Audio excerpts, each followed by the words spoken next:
It's coming. It's coming. Mm-hmm.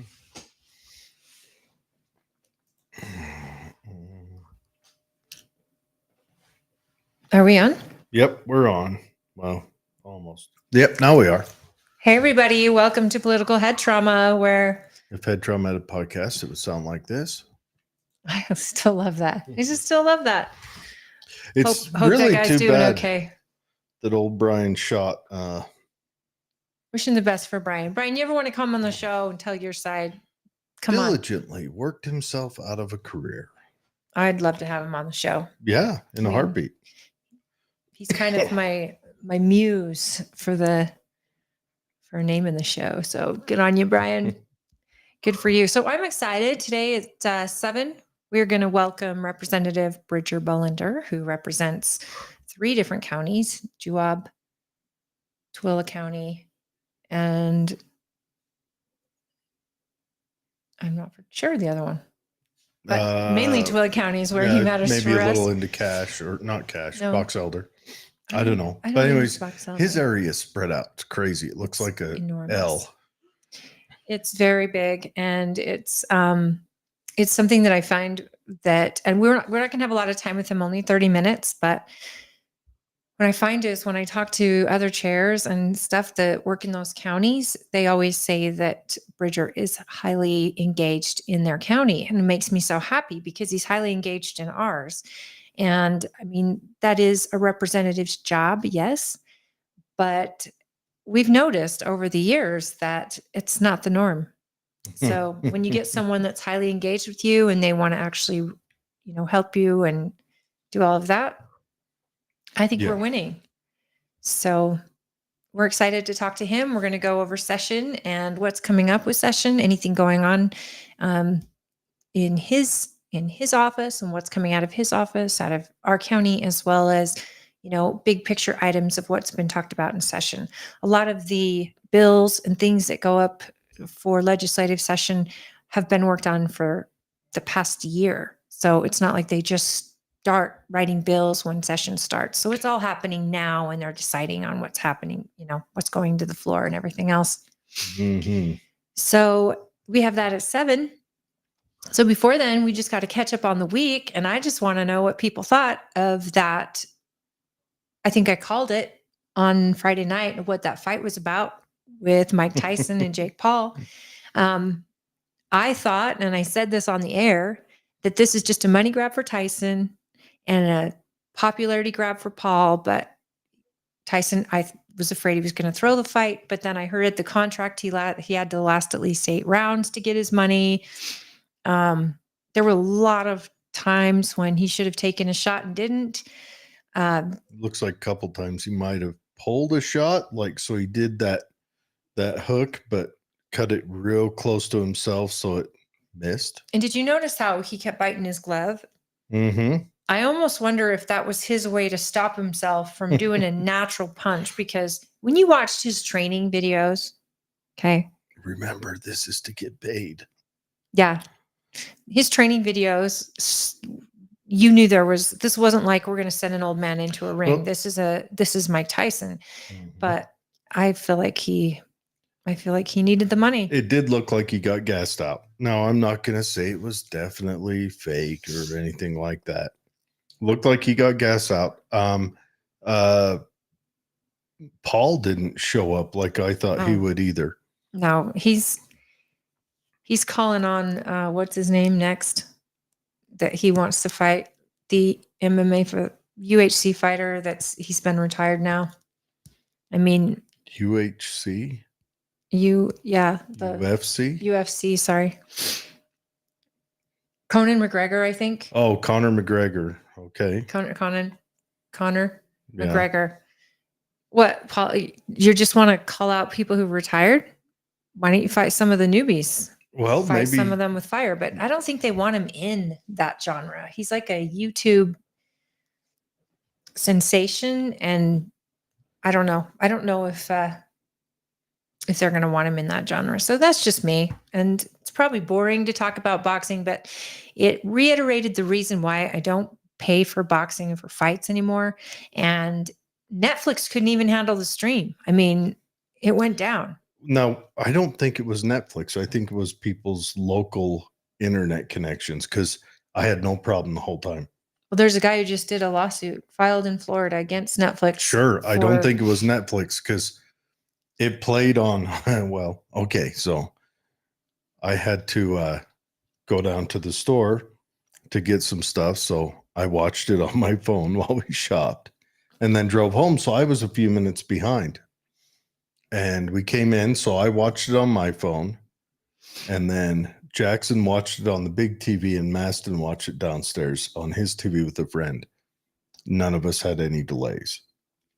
I think it was when internets crashed because all at one time traffic. Maybe. I mean, I watched it on my phone, but any of the streaming that was, internet related, I was on the Verizon data. I had turned my Wi-Fi off. But, we watched it on 3 different screens here and it went through. But anyways, it is what it is. Can we talk about the potential escalation that this deadbeat president is taking us into? Should we get into that? Sure. Ukraine has just launched United States missiles into Russia. Russia retaliated with a weapon that is not one I think we've seen before. Well, it's the first time that a multiple I agree, re-entry vehicle weapon has been used in war. So what that means, according to people that I listen to, and I don't know, is that one missile flies up and then it separates into multiple aimable re-entry vehicles, and then they come down. It's the first time one has ever been used in war. There's very few countries that have them, hopefully, according to what we know. But that's the response that Russia sent after Ukraine sent a rocket into Russia. And he had warned Ukraine, thereby warning the United States. Our lame duck president not only armed Ukraine with weapons that he was not supposed to, and has been for the last 2 years.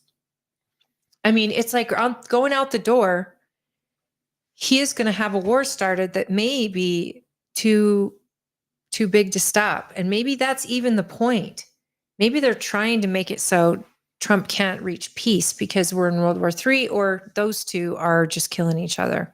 Or maybe he just wants that one last Ukrainian payout. Like he just sent him over money that $8 billion. Thomas Massey and Rand Paul were trying to push through a blocking action in Congress, which I don't know. How weird is that you've got a month left in office, month and a half, and you're going to push money out the door that's not accountable to the people, doesn't go through Congress or any of that. Matt Jones, Tyson didn't even engage back in the day. He was always engaging. Back in the day, he would have someone on the floor in 30 seconds. I saw it once, 2 seconds. I mean, he didn't waste any time, and he was a viper back in the day. He didn't have to go the entire rounds because he had him knocked out so quick. And I do believe that it was a scripted fight. And I think that Paul could never have stood against Mike Tyson. And they made Mike Tyson look old and feeble. He started looking that way through the fight. It was kind of hard to watch. Yeah. It stopped being hey, let's see what happens. It started to be like watching the Olympics, watching that dude beat the hell out of a girl. But I do want to say that girl boxing match, that ladies boxing match the one beforehand. Whoa, that was a good fight. That is, and maybe that's the future of boxing, is to watch. I mean, it wasn't entertaining. It was a great fight. I dug it. And maybe that's the future. Maybe we do know that there's a lot of traction to watch MMA with the female fighters, and boxing. I mean, this might be a way that that roars into the consciousness. And Not for me. I won't pay for another fight. I know that. Well, After the whole Pacquiao crap that happened, and I think these fights are fixed, and the judges aren't seeing the same fight we're seeing, or I think pay-per-view fights are done anyway. yeah. And the thing is, I After would much rather Netflix- watch UFC any day. I love UFC. I, though, am not someone who enjoys watching two women beat the crap out of each other. I respect that it happens, and I appreciate the Ronda Rousey and the intensity of it, but it's not something I would pay money to see. I would watch that. I would watch either of those two ladies in their future fights. I will thoroughly enjoy watching Would you those. pay? I think pay-per-view might be gone. No, I mean, like, in a world where, because like I pay for UFC fights. Sure, but I think pay-per-view is on its way out. Who's going to pick up UFC? I think we're going to see it go on to a model like Netflix. Maybe it'll become a package with Disney Plus or Hulu or whatever. I just think pay-per-view is on its way out. But let's say it's not, and there's a fight like that. Would you pay for it? Oh, that's tough. I might. I don't know. I mean, very rarely have I paid for any of the pay-per-view. I've jumped on board when a buddy has paid for it and threw in a few bucks and went over to their house and made it a little house party, but I don't know. Yeah, my husband and I would throw many a house party for boxing, for UFC.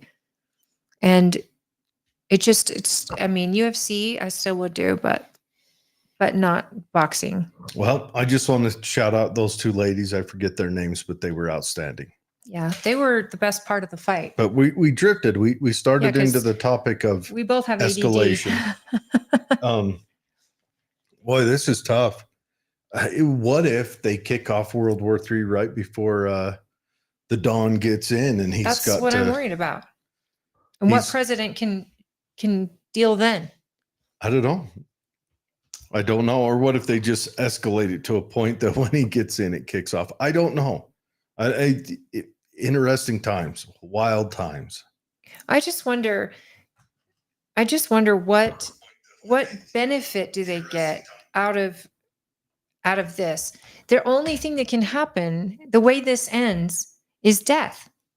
And lots more of it. There's already been so much death. Why would the United States put their missiles into that country, put their jets in that country? I mean, Ukraine's not even a member of NATO.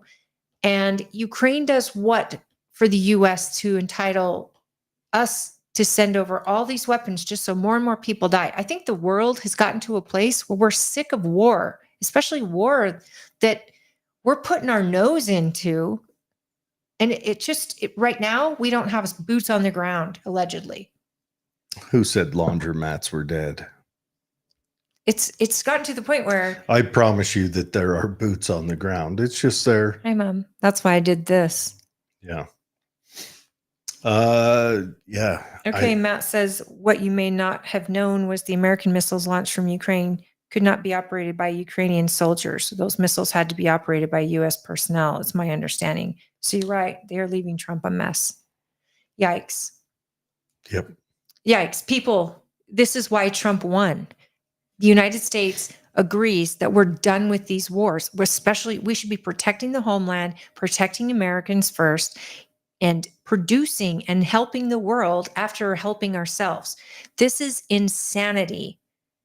And they said the man couldn't stand trial in his own trial because of his mental acuity. But they're talking about having Trump given the nuclear codes and that we're in trouble. The man who can't stand trial has the nuclear codes, folks. And he doesn't have to push one button. All he has to do is get Putin to do it. I'm hoping those codes are verbal. Then just have them be in numbers. He's never got numbers right. That'll give it a delay. Adam says Obama and the deep state are lashing out like toddlers who didn't get dessert. They are trying to poison the well for Trump, and that is a definite concern. Now, I don't know. Maybe you need to be clear. Look, Putin is not a good guy, and Zelensky is He's not a not a good good guy. guy. And Russia is not inherently just by its being good or bad, and neither is Ukraine. It's a complicated system or a complicated situation that was marched into. If I was, it almost seems planned, like they wanted this outcome, but I don't. God, I hope not. But it just seems too good that at every turn there was kind of a backhand action against Russia, and maybe that's just a holdover from the Soviet Union and what they did and everything else. I don't know. Then why do the reset under Obama? Why try to do the reset? Why try to make things good? I mean, Obama didn't play when Ukraine wanted military supplies back in the day. Obama sent them blankets, if you recall. No, He that's wasn't like sending them weapons and going to war with Russia or telling them, hey, we took out that pipeline. I mean, but Obama's pulling the strings now, people think. CIA was present during their color revolution. I want to understand. Biden's not running this country. Somebody else is running the country and making these decisions. And I don't understand what we benefit. What if China? Actually, I figured it out. It's not about our benefit. Oh, I know what we benefit. We get to rebuild. The war machine keeps going. Yes, well, we get to sell it all the time, but what if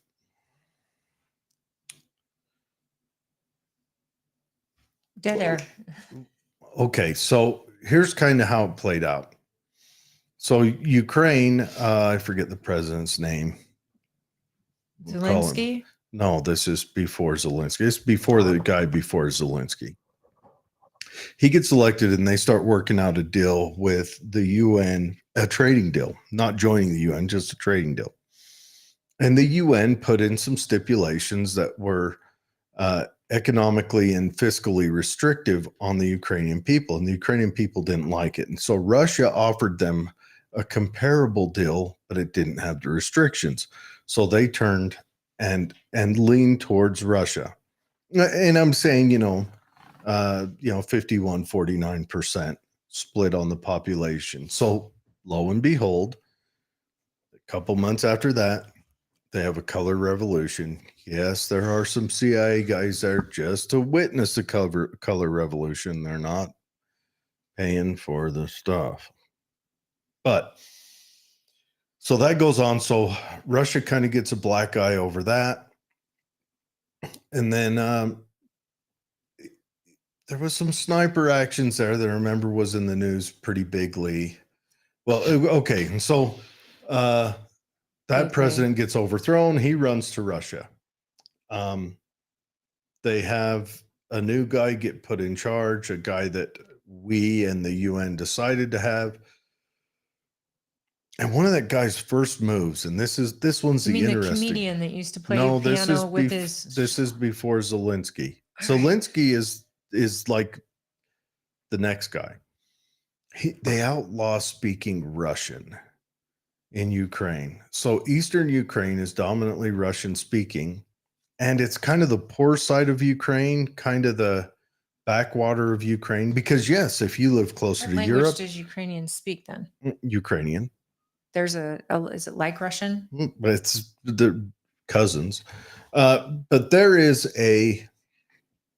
so if you live closer to Russia, you're more like you live in the backwaters. And if you live closer to Europe, you live European, because in Ukraine, European is better. European windows. European. Yep.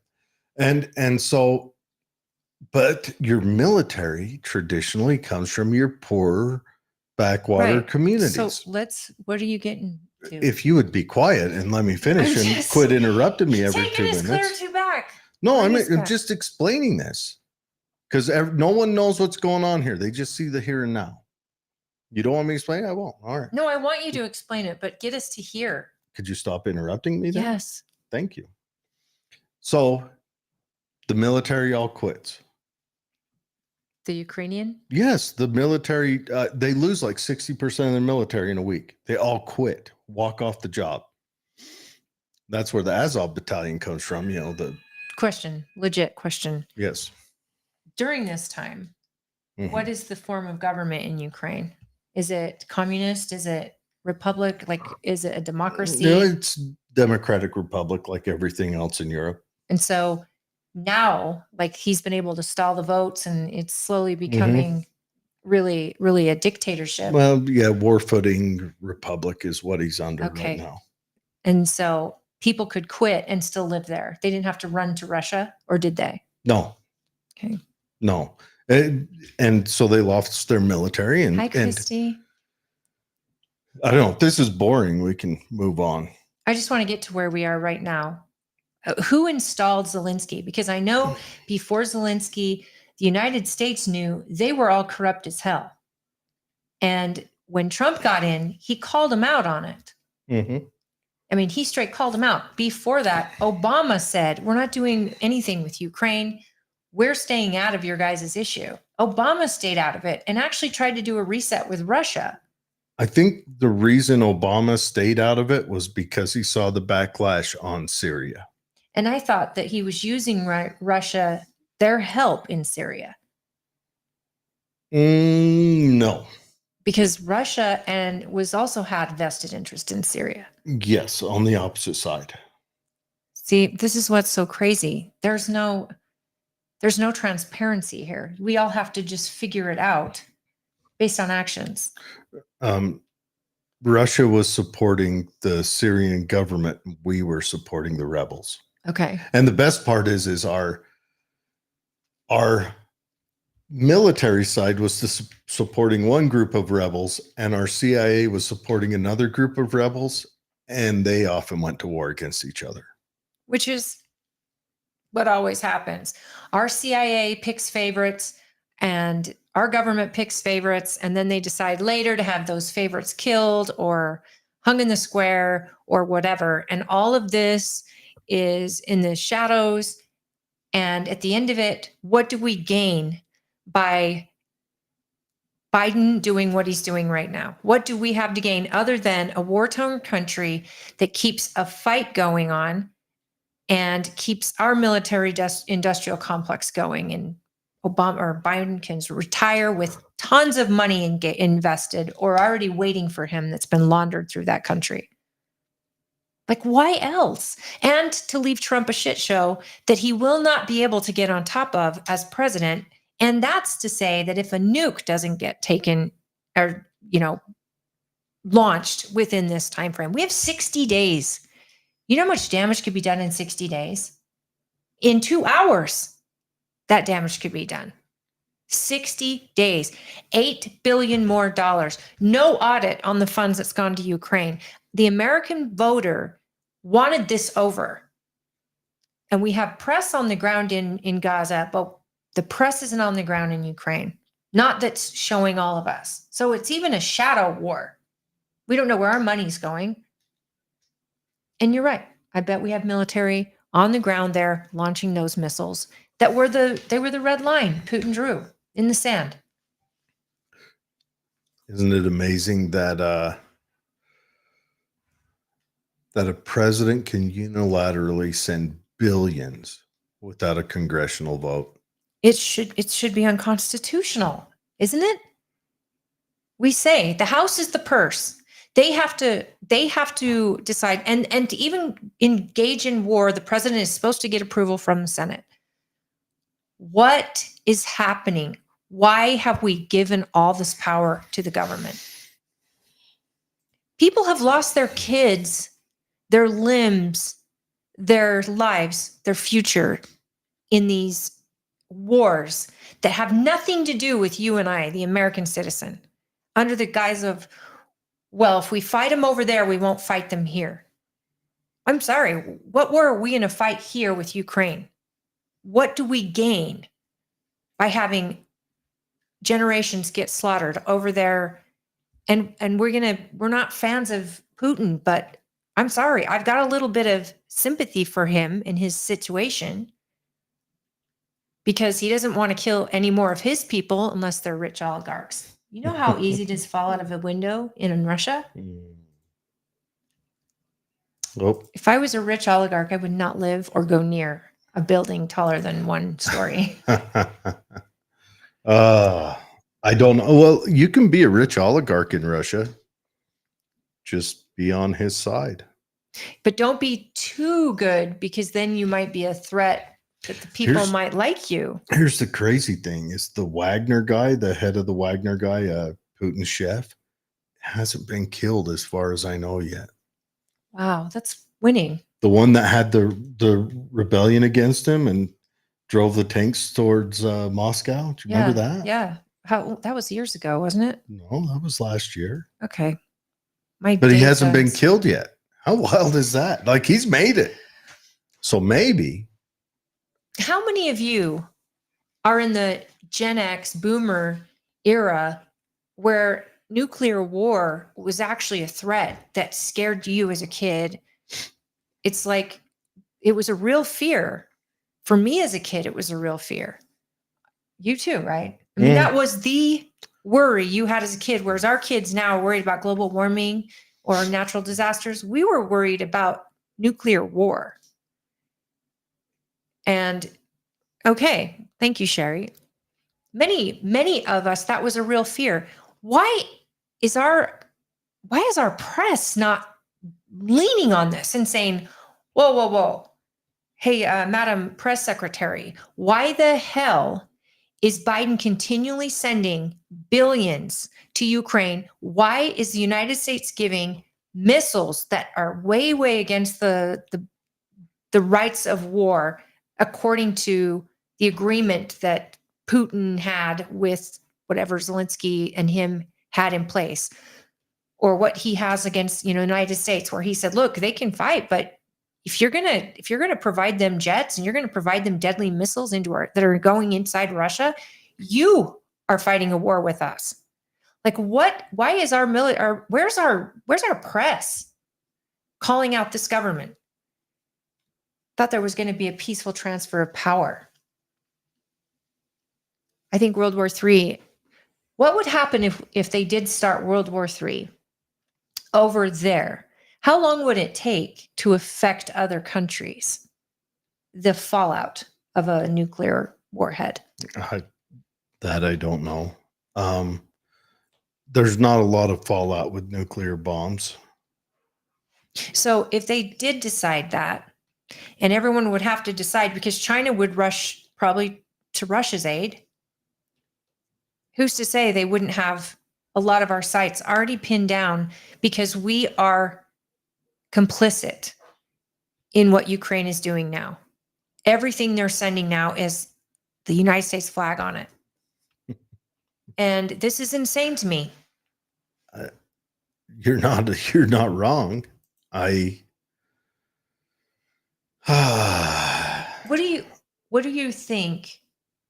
Do you think the plan is to just wreck the country or wreck the situation for Trump when he gets in? Do you think it's that childish? Because we're dealing with people's lives here. Or do you think it's bigger?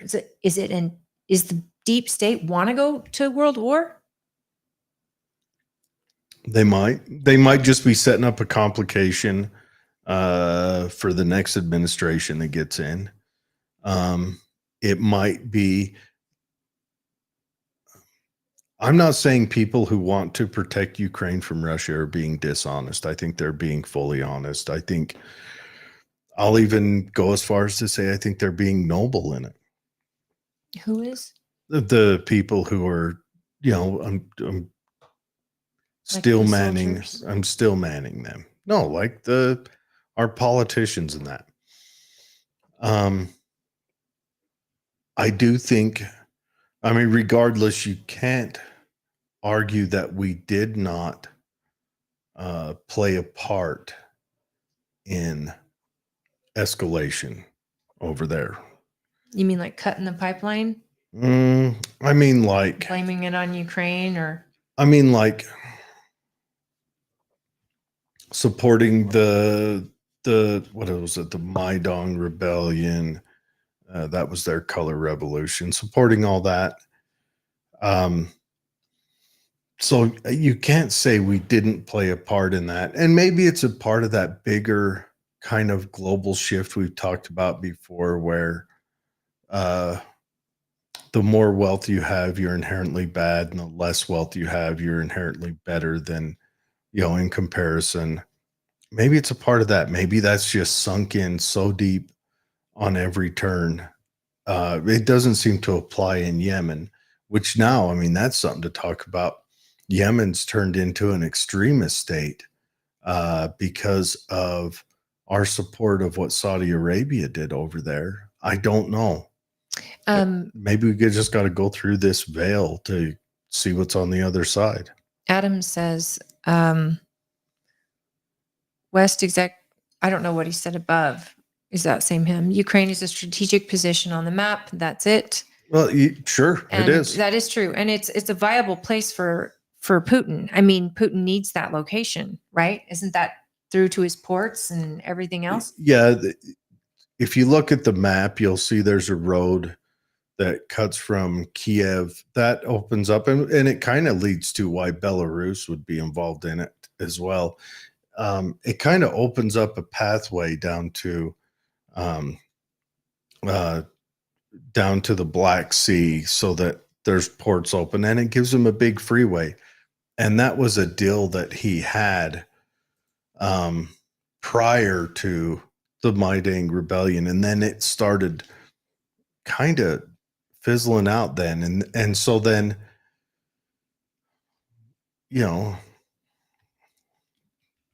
wasn't really an invasion then. It was supported, but it was kind of a civil war started after that. And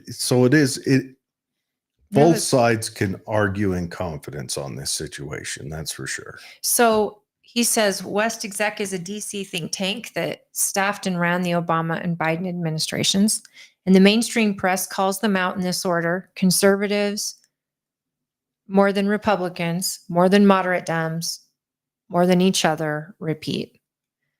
Again, it's a dance, and I don't understand. We haven't heard a ton, at least I haven't. I know you listen to other things than I do.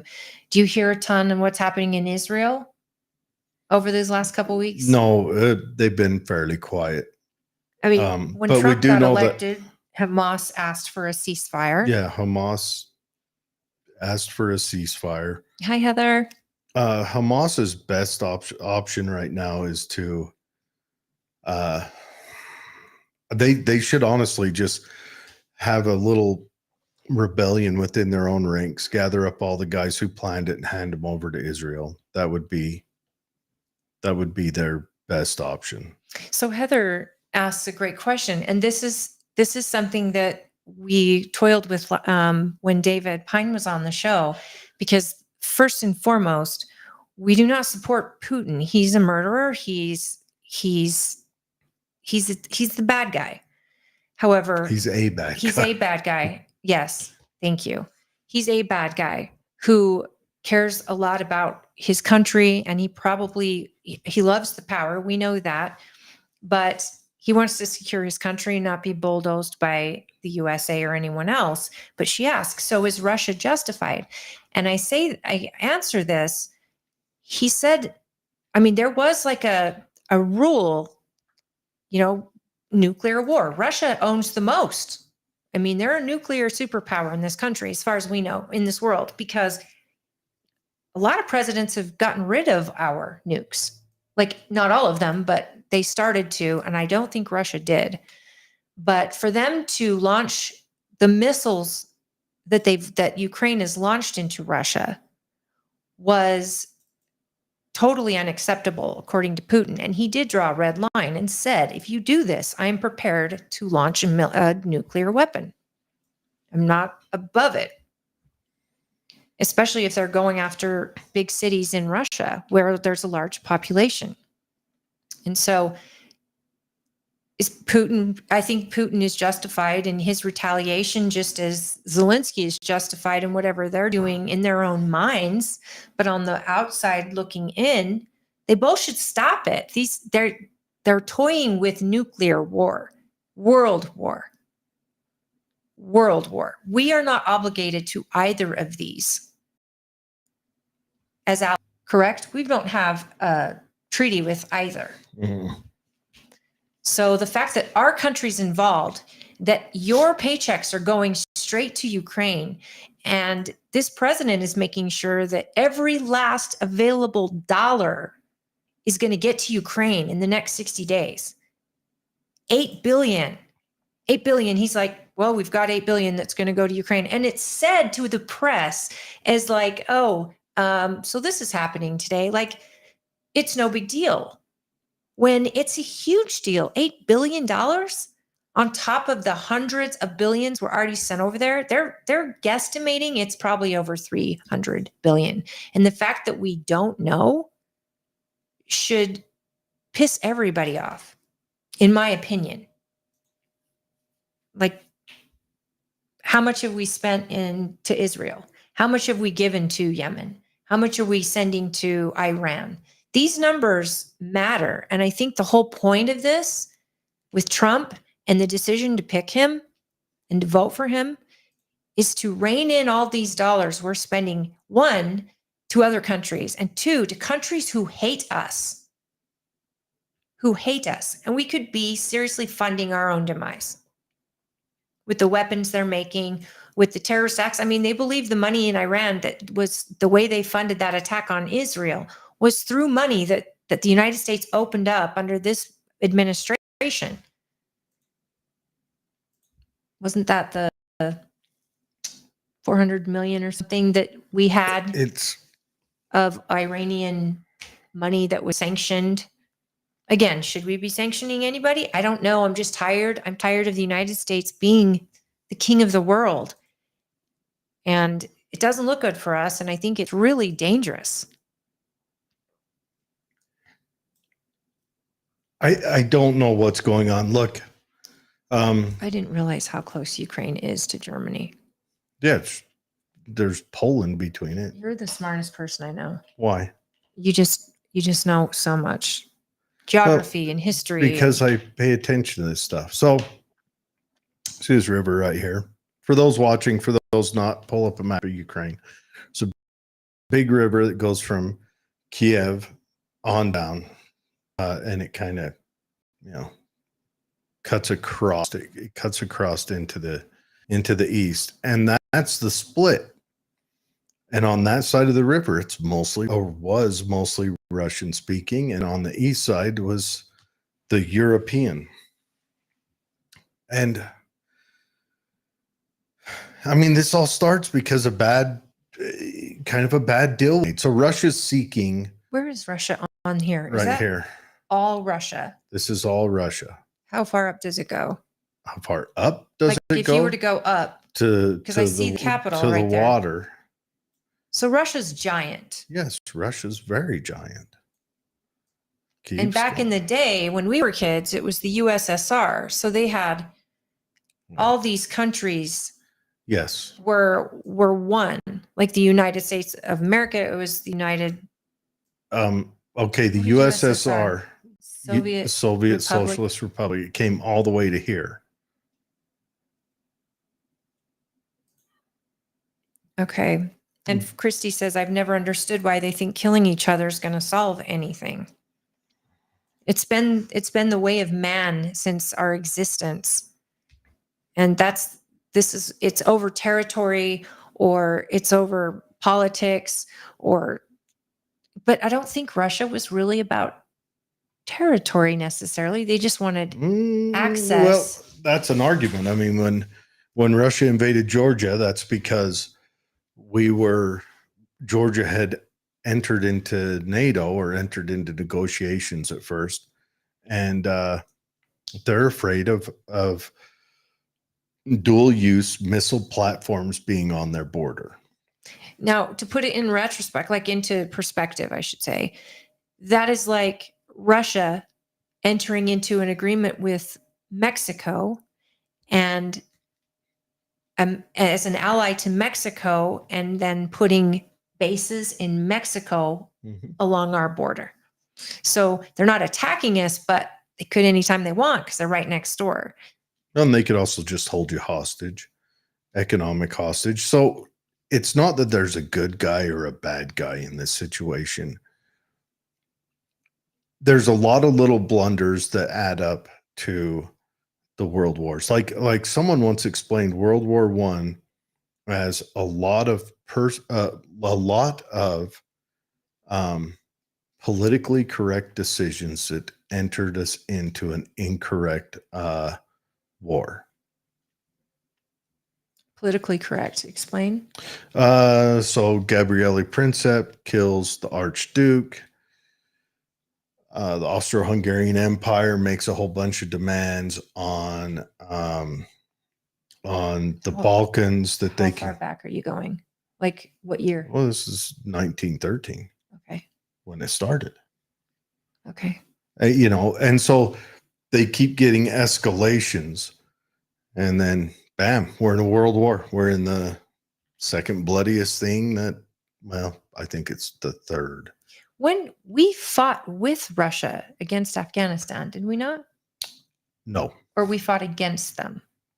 We made a little thing called Al-Qaeda to fight the Russians. Oh, see, America is just doing, and Al-Qaeda now hates the West and wants to destroy us. That's great. Christy says, that's the problem. How the hell is this working for them? I'll tell you how it's working for Ukraine. They're getting richer and richer and richer. Oh, well, they're not Their getting country's richer. not, but the government is. Yeah. And we're paying their retirement. Their children's retirement. Well, no, we're literally paying their country's retirement because they've lost all their employees. They're not building anything anymore. They're not holding elections anymore, so they're not allowing for frozen elections. Somebody else to get into power and to maybe make a treaty with Russia and to end this war. Yeah. They have always been pretty sketchy in the way they've dealt with things. The thing that bugs me, this is the one thing that I can blame us for, is Turkey had it lined up to have a peace treaty, and Zelensky was on board, Putin was on board, and they sent Boris Johnson over to explain to Zelensky how he shouldn't do that. Boris Johnson's from the UK. Yeah, he was the prime minister of the UK. He wasn't for very long, was he? Well, he was during COVID. COVID broke him, and then they got that lady.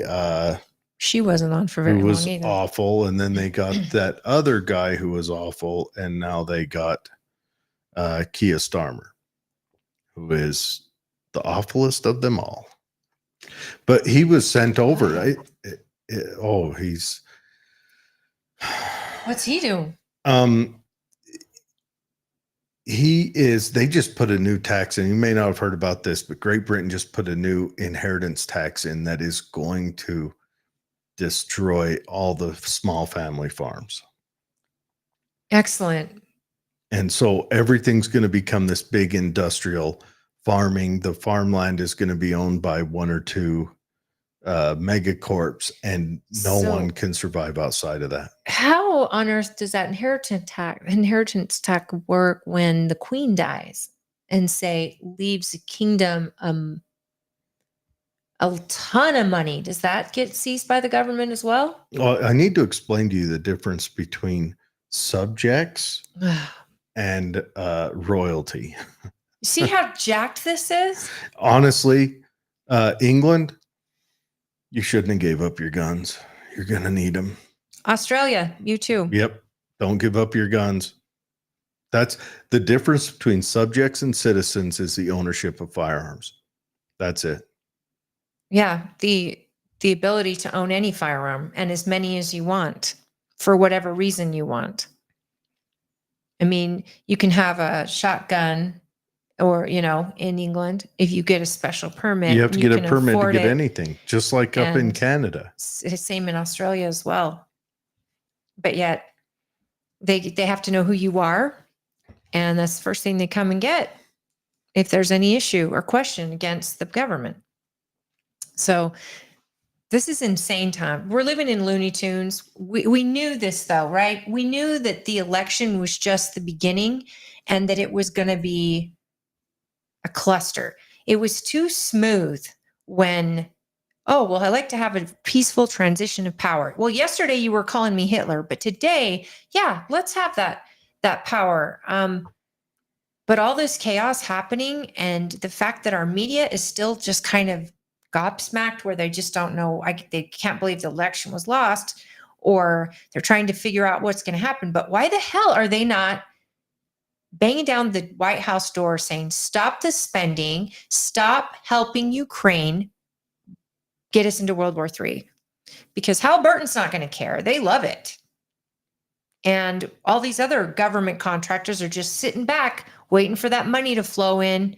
Even if Trump gets a treaty and they're able to stop the bombing and come to the table to discuss peace, who's going to rebuild Ukraine? We are. With our contractors, just like we rebuilt Iraq. Couldn't we just figure out how to get Russia into NATO? Just get them all in there. Then they'd be in NATO against us probably. But no, I just think we get out of NATO. I agree. I'm looking at this map, and it just occurred to me that of those small border countries, depending on the size of the border with which side is which side you come to side with. So Poland is the entrance into NATO. Poland hates Russia, hates them. That's an old terror that goes back to back to the wartime politics. Show the map again so people can see, because Poland has got a couple countries that is in front of them before they hit Russian border, right? Oh yeah. But they're on Ukraine's border. So you got, Latvia, Lithuania, Belarus. So Belarus has this big convoluted border with Russia, and they're on Russia's side during this war, and they're the country just to the north of the Ukraine. But Poland is the enter into the West. Poland doesn't like Russia because, the Molotov Pact that was made with Germany, that was a pact between Russia and Germany. They planned on invading the same day. It's just Russia's slow. So, but yeah, so you enter that. So it seems like Ukraine's the split battleground on that. Just looking at it. I'm just curious, what do you guys think? I mean, all of you are probably at least informed that this is happening, but I'm curious for those of you out there that have actually studied like Jared has, or you listen, I listen to Tucker Carlson, and some of this it's really scary, and you don't want to talk about it with your kids. I mean, at least it's not. When I was a kid, they made the made-for-TV movie, and they showed you what nuclear war looked like, and they showed you the videos of Hiroshima, and we learned about World War II, but we saw that bomb and that mushroom cloud, and then we experienced our own family, some of us, that were downwinders from the test site here right outside of Utah that made everybody sick and get cancer. And, all of this, we know the effects of nuclear war, and that dropping that bomb in World War II maybe ended that war. But then every developed country had to have one. And now they do. And Russia had to have lots, and they do. They have a lot. And what's bothering me is I don't want to get my kids scared about this, because this could be something that keeps them up at night. And I think Utah would be a fine target with all our bases here. Maybe. But we, as citizens who have no say, we think we have a say because there's elections here, but we have really no say when a president is able to do these things without our representatives. And that has to be proof there's a shadow government, and proof that Biden is not running it, because I don't think he even knows what's going on. I wonder what their handshake is. Wouldn't that be cool if they had like a kid and play handshake? There's a shout out to us Gen Xers. Kid and Play. Those were good times. Or the crisscross kids wore their pants to the back with my hat too. We laugh so we don't have to cry. Bib But overalls backwards. remember that? It was like Girls. That was a trend for girls back then. It had split their chestery in half. Oh, not this girl. We are a weird animal. So, what's happening in Israel right now is that Trump was elected, and not even election night. I saw it the next morning. Hamas called for a ceasefire, and that's still going on. But that's been pretty quiet. But here we've got a lot going on over in Ukraine, and it's a scary thing. So I would love right now to talk about Utah and talk about Twilla. Well, I want to talk about session. So let's welcome Bridger Bollender, our representative, my representative. Hi, Bridger. How are you? Hey, how are you guys doing? Can you hear me? We can. So tell us the 3 counties that you represent. So my district is in the House of Representatives, District 29, and it covers all of Twilla County except for Twilla City and half of Verda and half of Stansbury. Then it goes over and takes the really rural part of Juab County, Callio, that area, and then it loops in all of Millard County. So I actually Millard. That's what I missed. all of Millard County. So it's a little interesting because I actually have 4 senators that overlap my House district. So it's kind of unique. And I like to brag about this a little bit. It's the 2nd biggest House district in the state. So it's something that I think is kind of cool. I put on a lot of miles, cover a lot of ground. Well, I was telling the people that the other party chairs in your counties both act like you're highly engaged there, and they think it's amazing because their representative is around and they see them, and I think that's a testament to being a really good public servant, is that you are engaged even though you don't live there. You're there and you're listening and you're working with them really well. So congratulations on your reelection. Wasn't even close. So that's got to feel good. No, it's cool to have it behind me. And, we worked hard. We ran a campaign. My district's really red, but I never take that for granted. And you mentioned earlier, I do represent those other counties that I don't live in. And even Juab County, I think I've got a total of maybe about 500 voters in my part of Juab County. And there's a little part of Juab County out by Callio, Trout Creek, Partoon. It's called, they have a group that meets regularly. They actually have a Chamber of Commerce, West Desert Chamber of Commerce. And shout out to Barbara Mum out there. I do coordinate with her, talk with her pretty regularly. And so try to cover the entire district. And I love Millard County and great people down there. And of course, my home is here in Grantsville. So, but anyway, it's a big job, but it's fun to get around. And I think I have the best district in the state. Yeah. Thank you. I agree with you. Let's talk about, now that you're not a freshman anymore, now you've got 2 years in, and you have built some incredible friendships, I would say, on the Hill. People that really respect you. I know that the leadership and House leadership speaks very highly of you.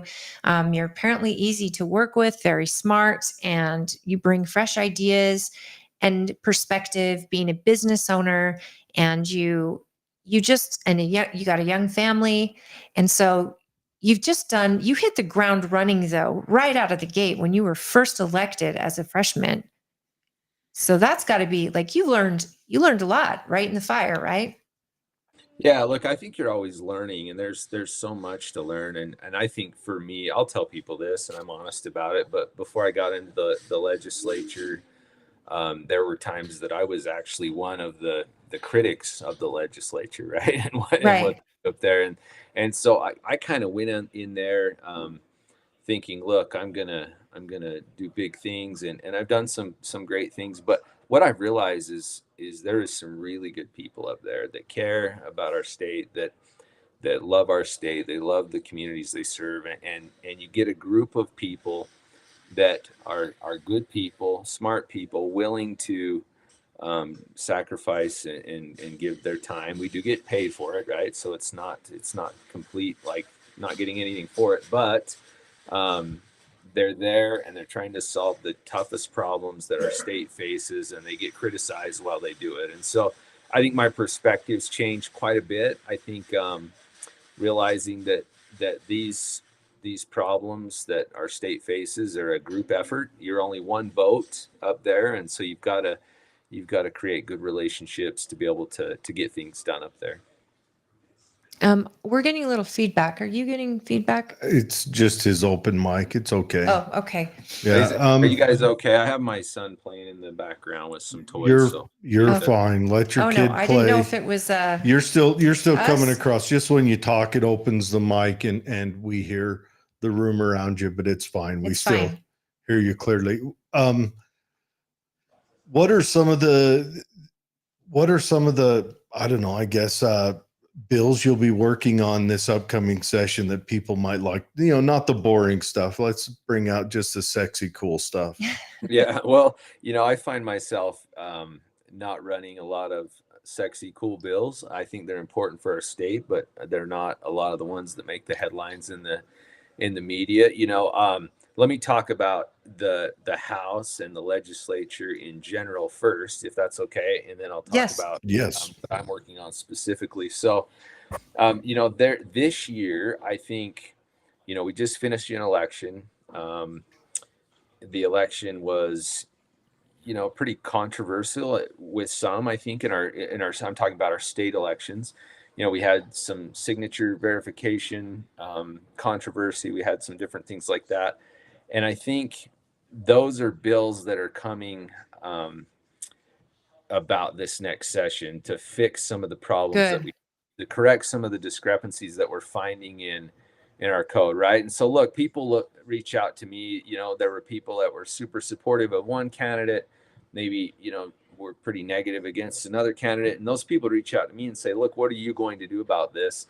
And it's an interesting place for us to be in as legislators, because we're not law enforcement, we are lawmakers, right? And so when there's an issue that we find, we go back to the drawing board and we say, okay, how do we fix this going forward, right? And so we're committed to do that. I think there's a whole bunch of election bills coming up to make things better, create more transparency, to make voters feel like their vote really matters, and to make sure that some of these things that have happened don't happen again, right? So that those are a couple of things. The other thing that's being worked on in the legislature, and I think this is really important for our state, is energy, right? Energy's been a big thing. I think yesterday in committee, I was sitting there. It was a Natural Resources Committee. We're in there. We had Rocky Mountain Power. The president of Rocky Mountain Power actually sat there in our committee, and we asked him questions, some tough questions actually, because we've seen rates for electricity in our state continue to go up, right? And Right. it's crippling to a lot of Utahns, right? And so when we look at the root cause of all of that, come to find out, Rocky Mountain Power covers our surrounding states, and I won't mention any names, but California is one, okay, that makes really bad policy decisions, and we have to, as Utahns, we have to pay for the mistakes that states like California make, right? And with higher rates. And so those are a couple of things that you're going to see. I think school choice will come up again. I think to expand that program, I think that's going to be important for those. I'm a school choice advocate. There will be a lot of things like that. The bills that I'm working on specifically, something that I think affects, we know it affects Tooele County and the most rural parts of our state, is we have this mechanism called transient room tax. And transient room tax is a tax that you pay on anytime you rent a Hotels. hotel room, anytime you rent an RV spot, anything like that. So the local municipality can charge a certain amount. The county is, we call the local option. They're allowed to charge a certain amount, and then the state charges a certain amount.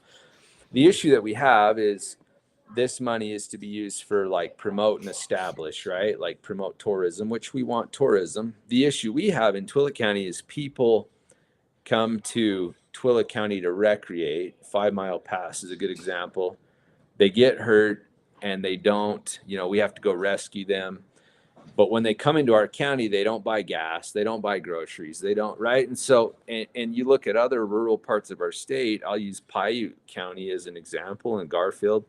Some of these counties that are kind of gateways to national parks, even, right? People go and they get hurt, they do dumb things, right? And then search and rescue has to go and take care of these people, but there's no money to compensate them for that. So that's something I've really been diving into a lot this year, and it's been an interesting process. Again, So- not a sexy bill, but go ahead, Holly. Sorry, Well, that's something you've worked with our sheriff on. You've also talked with other sheriffs in your other counties, because that comes out of their budget, and their budget to the man hours, and able to get a chopper if you need one. All these different collaborations have to happen that cost the taxpayer money, but not the person who's actually hurt. It's the tourist that gets hurt. So how do you go about doing that? What kind of bill would that look like?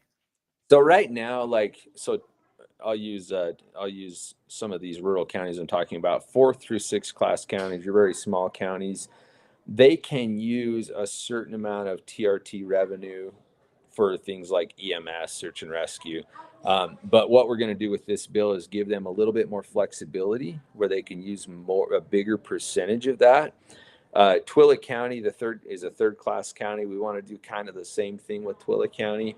And then with this bill, it's a little bit, I know we're getting close to session, but it is a little bit early to kind of spill the beans on everything we're doing. But Sure. You'll see some tax cuts in some other areas and maybe a short increase in some areas to try to make that neutral. And at the end of the day, it's going to be good for Utahns. I feel pretty strongly about that. Did he just say tax cut? What is that? What is this tax cut you speak of? Yeah. So, well, stay tuned. Okay. So we're going to, Excellent. we're And going to TRT is the tourism revenue, right?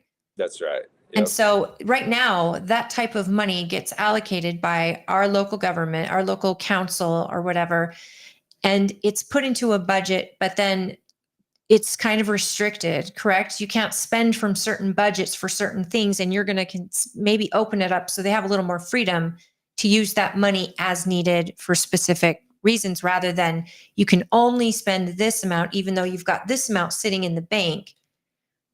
That's right. Yeah. So like a lot of counties, they're by statute, in the Utah code, they have to use a certain amount of it for tourism related expense. Right. And so they've got to use it to promote tourism.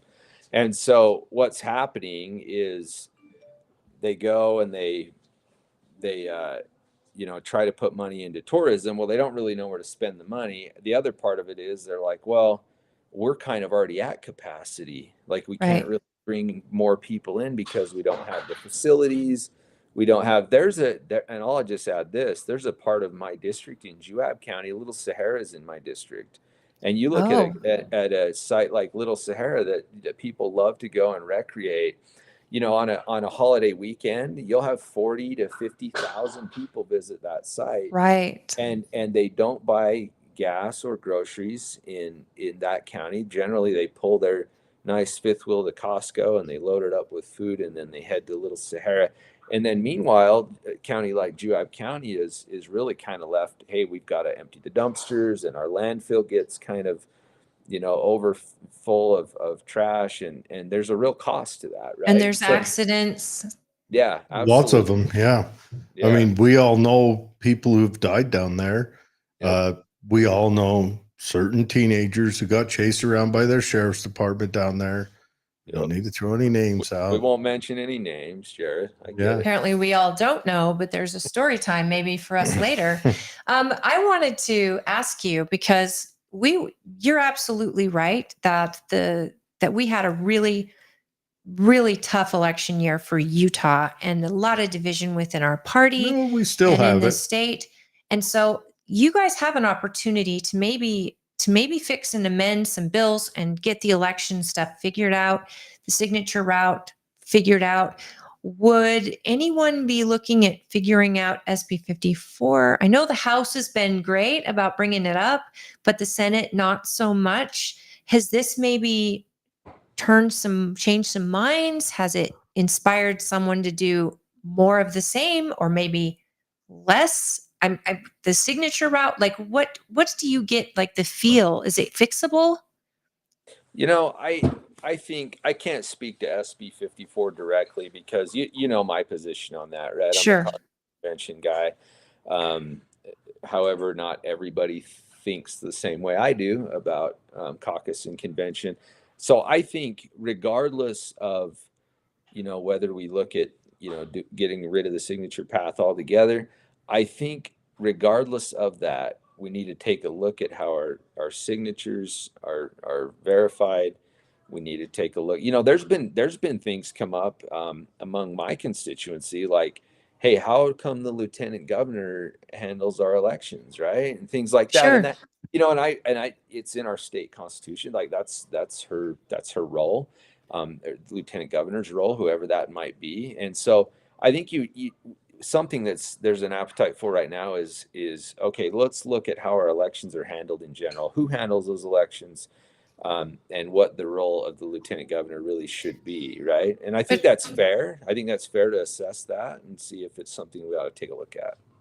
Bridger, we both know the lieutenant governor sets the standard, but it's the county clerks that do the elections That's right. in every county. So she's gotten a lot of pushback regarding elections, as you know, and she shouldn't be doing her own election type thing. And yet every county clerk manages their own county's process, but she sets the standard, or they set the standard, whoever the lieutenant governor is.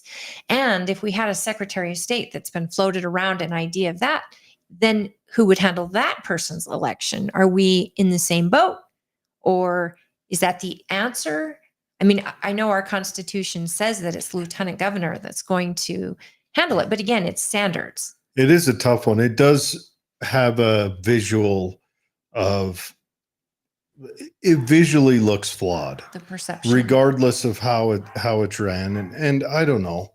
I don't maybe have a different office run it, but is a different office equipped? And I don't know.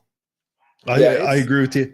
SB 54 is one of those nightmare bills where, okay, if you want to have a party system, it's one of those bills that's going to make it complicated to keep a party system, because then you get competition within the party that comes from outside of the party.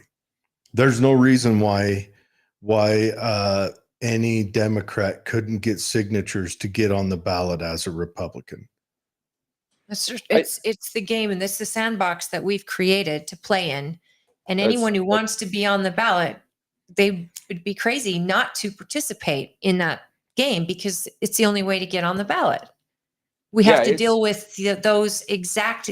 We have to figure out a very, very open, transparent way to check signatures. If it's per county, so it's not one county clerk that's doing the checking. It's every county clerk checks their own signatures, and there might be a secondary that verifies the signatures that is out of the whole idea of politics altogether. They're merely there to be eyes on these signatures to validate them, so the perception is gone. But if we can clean up the signature path, if we're going to keep it, which it seems like we are, and as much as I would love us to go convention only, I understand why that we're not, because a lot of people have a problem with how convention and caucus is, because they don't feel like they're getting there, or there's a certain type of person that runs and wins. I get their argument.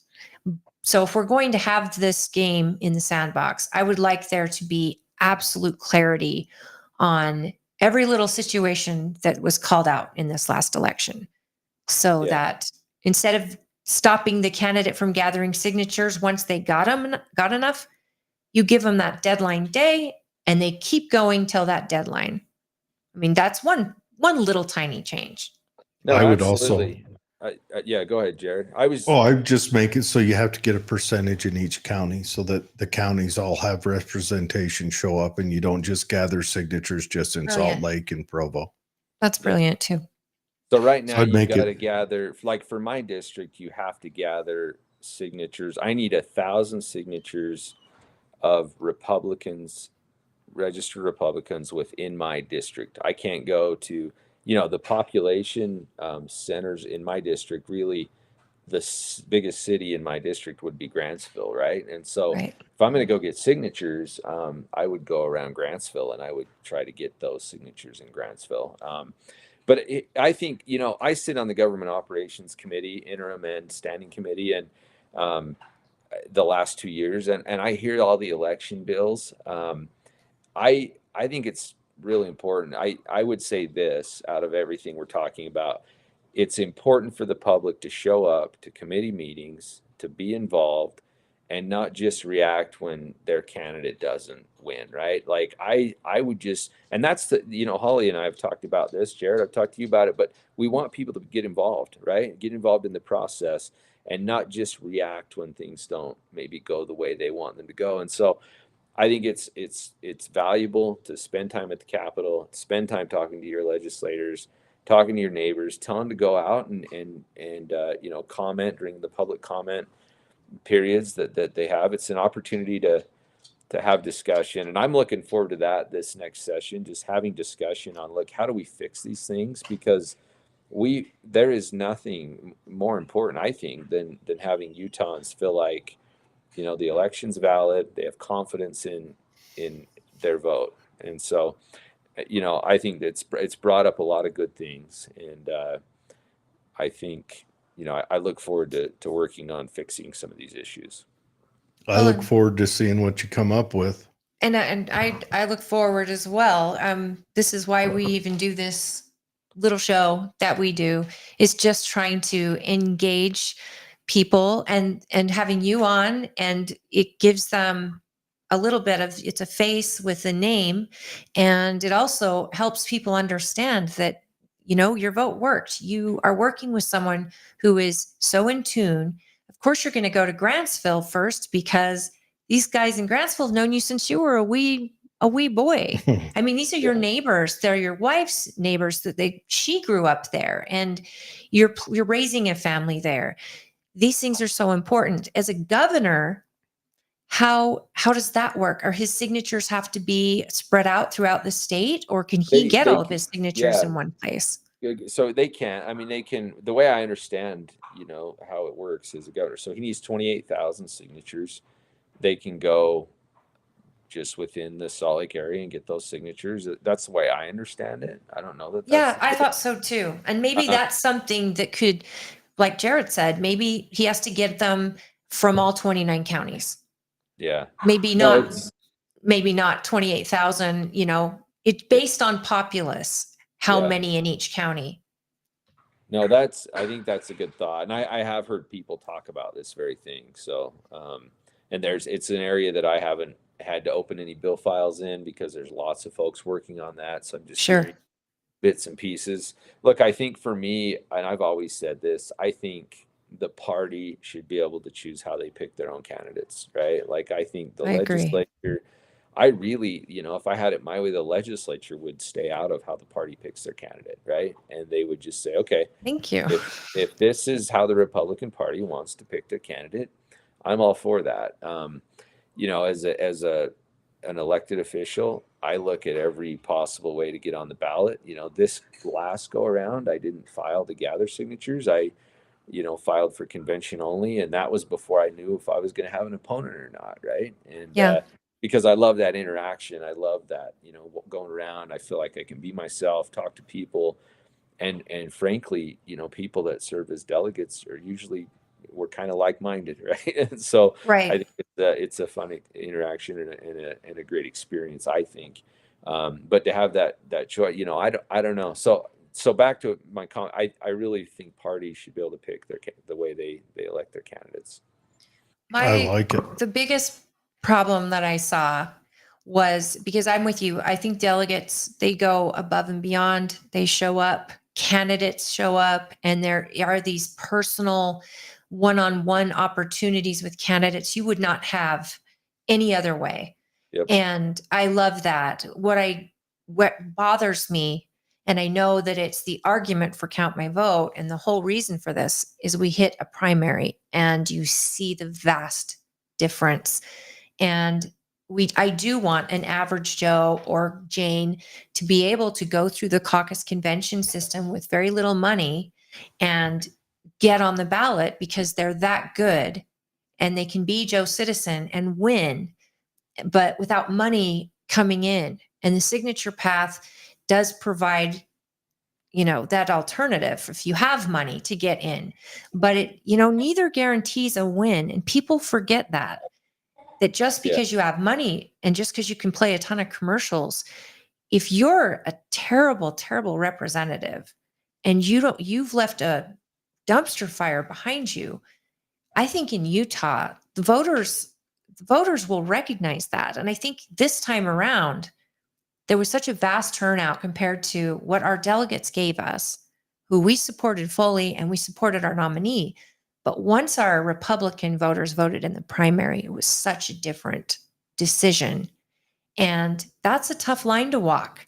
Do you represent 4,000 or do you represent 300,000 who show up in the primary? And after that, when you have a candidate who's running with a record of putting our state first and second and top 5 and top 3 and top 2 in the country, it's hard to say that they were wrong about choosing to reelect our governor. Our governor's got an outstanding record on the stage. But as far as in party, there is a disconnect. So I would love the governor to be highly engaged in the party. I know you're highly engaged in the party. And I've seen the governor try, but I think if we can get these little bills, at least these little points made, and get the delegates' voices heard on a bill regarding this type of law, maybe outside, companies don't come in to do the signature gathering. Maybe it's got to be local, and every single state, every single county should be represented, or I don't know what it is, but I think that there's an answer here. Make it so it has to be volunteer only. You can't hire a company to harvest signatures. Oh, wait. We could be rich. We open up a business where we gather signatures. It's an opportunity. Opportunity. There is, yeah. But I mean, however you do it, I trust you. I don't trust all your compatriots because I don't know them, but I know you. I trust you. I wanted to circle back. What was her name? Yeah. Anyways. Yeah. Remember the first press secretary of Biden? That was her. Yeah. Circle back. We'll circle back that. You said you went to that natural resources meeting, and the president of Utah Power, or what's it called now? Rocky Mountain Power was there. Mm-hmm. So do you remember towards the end of summer, we kept having like those rolling blackouts, like we'd have a blackout. And they said that's because they haven't tended to the brush or something, so they're afraid of a fire. So whatever. I'm not calling BS on it, but has he mentioned anything about that? Are we looking at living like Southern California from here on out, where when it's hot, they're just going to kill the power on us? Well, I think it's a concern, right? Because as Utah grows, I mean, well, this is a big conversation, but let me organize my thoughts for a minute and just kind of tell you what's happening. So there was a fire in California that caught a bunch of power poles on fire and brought down some power lines, right? The way California manages their wildlands and their fires and their, I think they're a little backwards as far as their. You mean the way they don't manage their wildlands? They restrict clearing up, right? And so they have this massive fire. They have some damage to a major system, and then there's this cost, and then they come back to the entire system to help cover the cost. So we as Utahns, I mean, they wanted to raise rates by 30, 40%, right? And so meanwhile, the gas rates are actually going down a little bit. And so we look at that and we say, okay, well, why should we have to pay for California's mistakes? Okay. And so the legislature, the Speaker of the House and the Senate President met with Rocky Mountain Power some time ago and said, well, hey, rather than have Rocky Mountain Power, provide a service for Utah, why don't you disband and have it like your own sister company, your own entity that just manages Utah? So we don't have to, and let me add this too. So we don't have to pay for our brother's mistakes, right? Or California.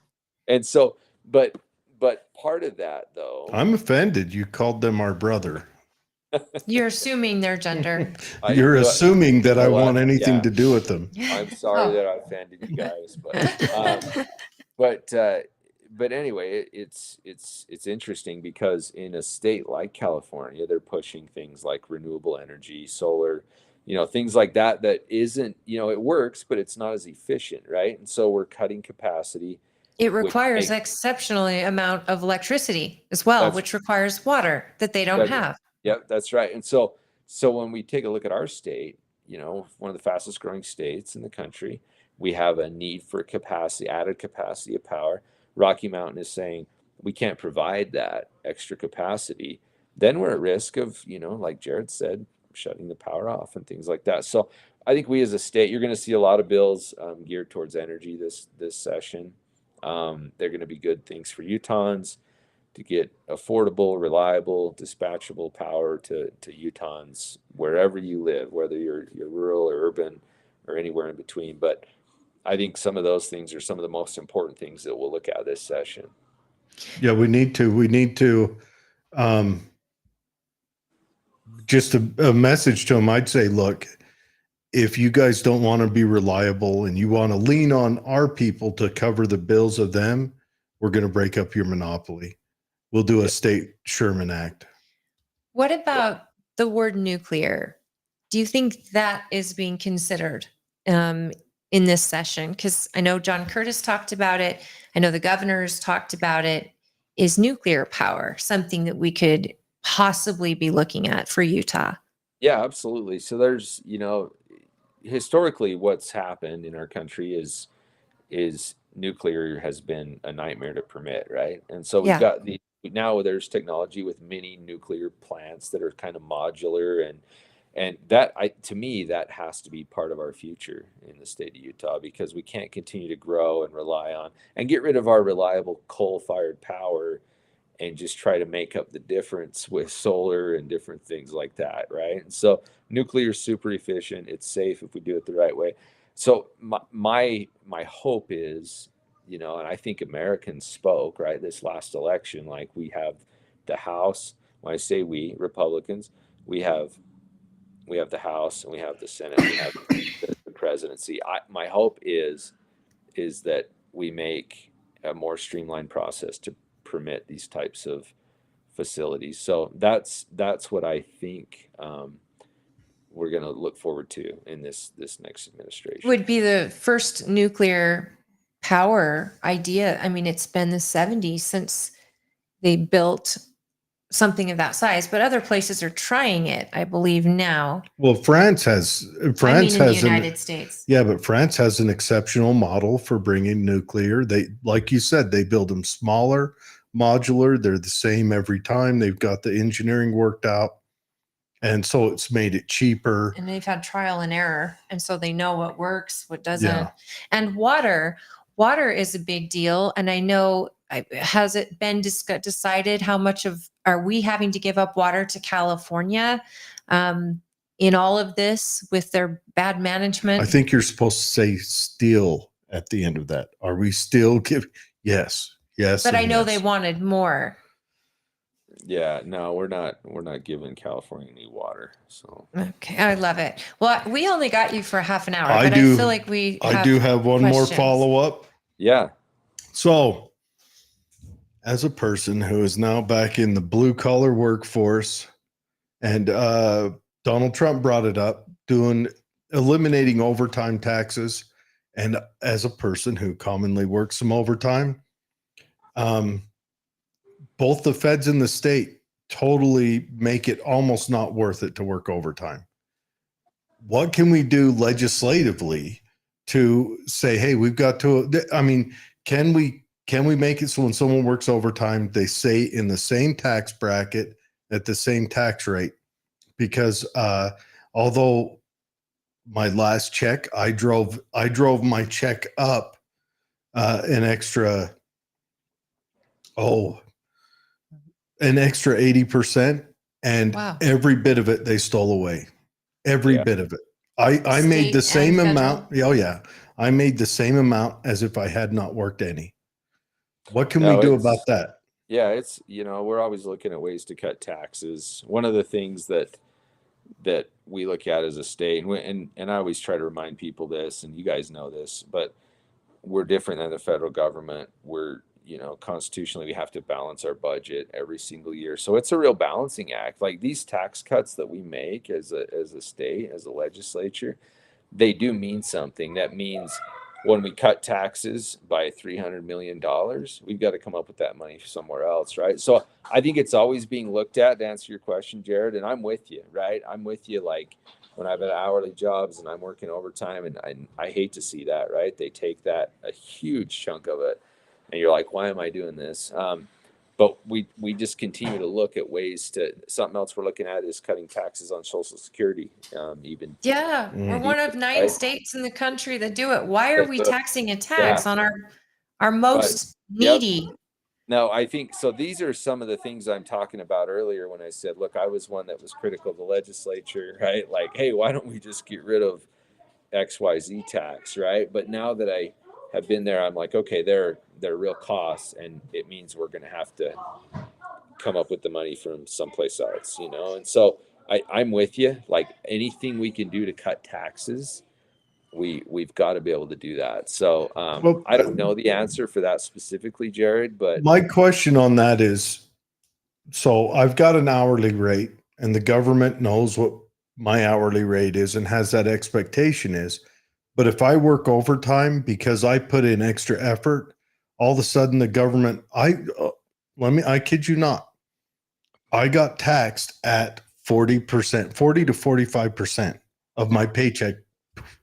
Now, most of that's feds and all that other stuff, but it'd sure be nice if 5% of that was shaved off so that it at least looked like I put in extra effort, towards my pay. yeah, no, you're right. Well, even people that sell property and pay capital gains tax, right, and things like that, it's it's crazy, some of our From tax. cradle to grave. Yeah, Well, if I don't have the answer for you on that one, but that I do know that we're always looking at ways to help Utahns and be able if the federal government decides to get rid of the Department of Education and it comes back to the states, is that something that's going to cost us more, or are we pretty much able to manage that? That's a big one.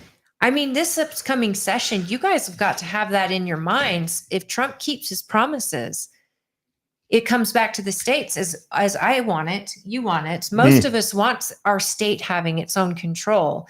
I'm just curious. I mean, you probably got a lot of consideration of bills that have that in mind, right? That's probably in a lot of discussions.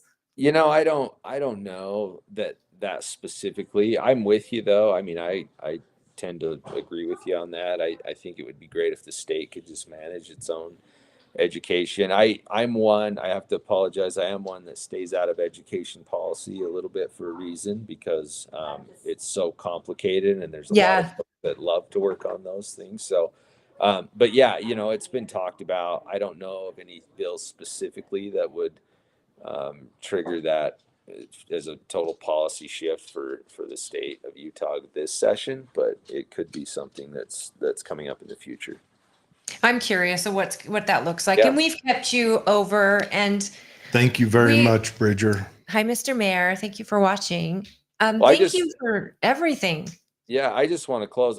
Saying to you guys, thank you for all that you do. I think you have a great service that you provide for I mean, I know not just the Twila Valley and the Twila County community, right? It's a lot of people that tune into your show and listen to you guys, and you guys really do provide a great service. Taking time on a Friday night to do what you guys do, I think it's incredible. And Holly, you do a great job with the party, and appreciate all your efforts there.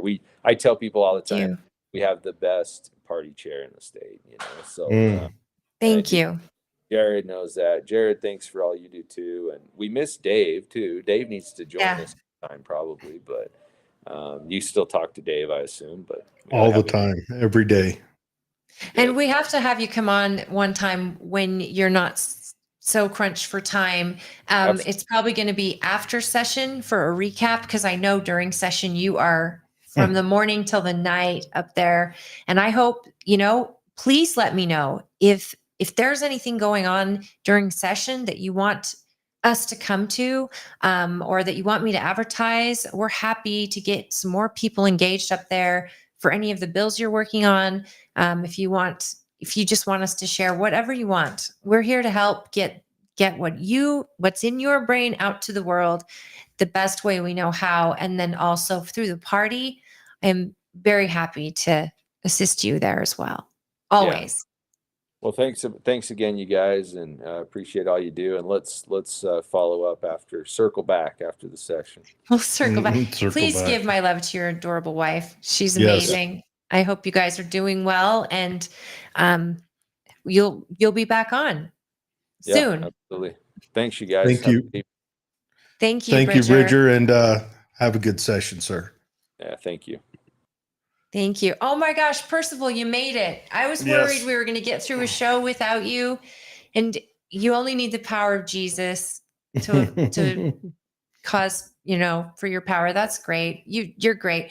We actually are on a few different platforms, so thank you for doing the person count. Bridger's Circle back, David Weiss. Bridger's, what's her name? P, starts with a P. I can't remember now because I got KJP in my head. Oh, she switched it to another P. She's on MSNBC now. Yeah. Anyways, I could look it up because it's annoying me. But the second you said it, I knew exactly what you were doing. Bridger's outstanding. Yeah, the overtime taxes, that's one thing now that I'm back in the regular workforce. I can't believe that they can raise your tax rate in a paycheck. I thought that was something they did at the end of the year. You should have, and I tell Katie about it. I know she just pulls her hair out. The power shutdown, Jen Psaki. I think the P is silent. The power shutdowns, those are the ones that was odd. At the end of summer, we had like 2 of them a week, like rolling blackouts. And I was like, what is going on here? We have them so much in Stansbury. I don't know if it's normal. They said it's because of the fire warnings, but I think we have a lot of growth, but California demands a lot more attention. And I think that's stripping us dry. It's hilarious that California wants to go all electric cars and everything by 2030. They haven't built any new reservoirs. They've had plenty of rain the last 2 years. And here's the thing, folks. It's common to have rolling brownouts and rolling blackouts. And they want to go all electric, and their grid can't even handle what they have right now. And now they're actually giving people timelines within every day of which they're not allowed to charge their electric car. My favorite was the month he signed the bill of no more internal combustion cars. The very month he put up, please don't charge your Teslas this month. Don't charge them between it was like a week and a half later. 10 p.m. No, it was not at all. Don't charge them at all. We can. So yes, electricity is a big thing. We've become reliant on it. If we didn't have it, lots of people would perish. We do have to figure out how to make it more efficiently. David mentioned nuclear power in Utah. David, you must have just tuned in, and Bridger just asked about you. But I asked if potential nuclear power is going to be a topic because he did mention that electricity and power is going to be a big topic on the Hill this year. Mm-hmm. And so I asked, is it possible that nuclear power is up there? I know Senator Curtis has discussed it as being a viable option for Utah.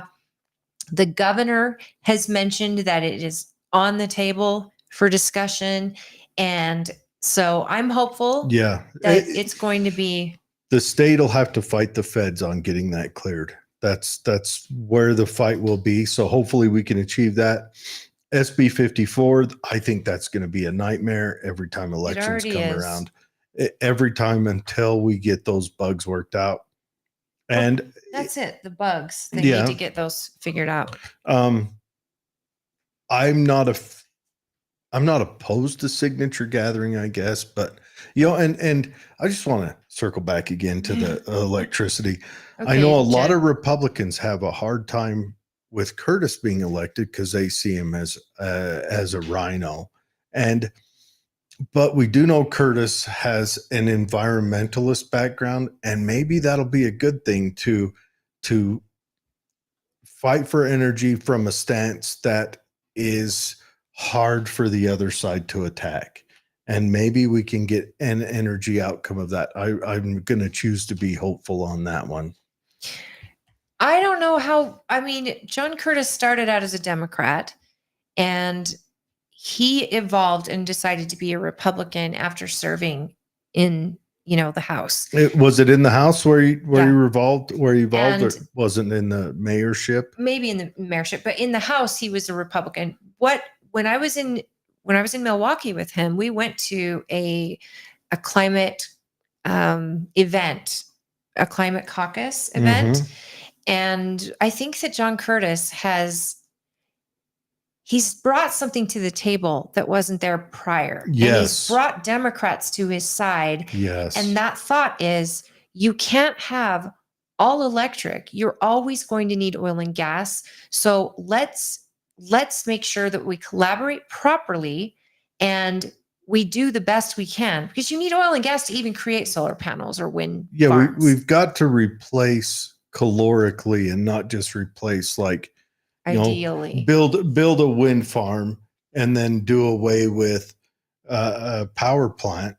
We've got to, kilowatt hour for kilowatt hour has to be replaced and hopefully expanded upon. We are growing. And he's been excellent at getting the other side to listen. And so much so, they brought him, he's on the actual board, on the climate, Good. board. And so he's at least a voice that is speaking logic. And, he knows a lot of people don't want farms like that in their backyard. Yeah, you can take the West Desert and put all your solar panels out there. Well, I'm sorry, the people in the West Desert maybe don't want that.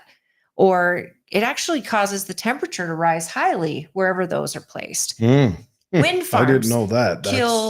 Yeah. I mean, if you look in Nevada where they have them, I mean, it kills anything around it because it's drawing that sun. And, Elon Musk said, if you put 100 miles long and 100 miles wide, you could fully power all of the United States. Well, you show me a place in what state wants that in their state when nuclear could solve all of that. And it's clean. We need to look at multiple options. I would say, I mean, from what I don't know anything about France's nuclear plants. That's all I've heard. I can just repeat crap I've heard. But yeah, I don't know. It's good. We're lucky to have Bridger as a representative. He's a business owner. He recognizes that side of it. I do hope, and I'm going to hit Nicolene when she comes on next week, right?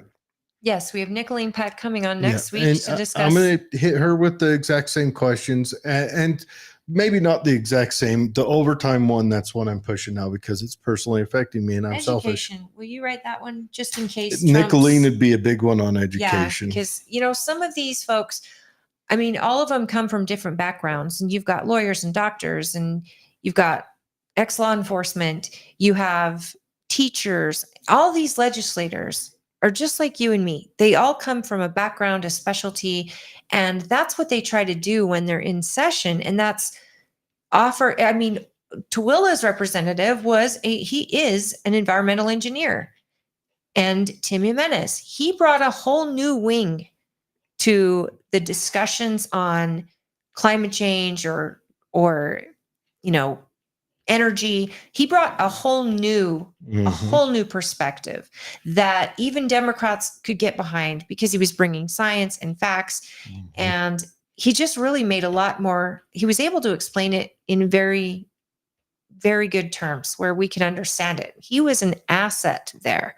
And I know that he didn't run. Nicolene has run and won the seat, but he has offered to consult on these matters.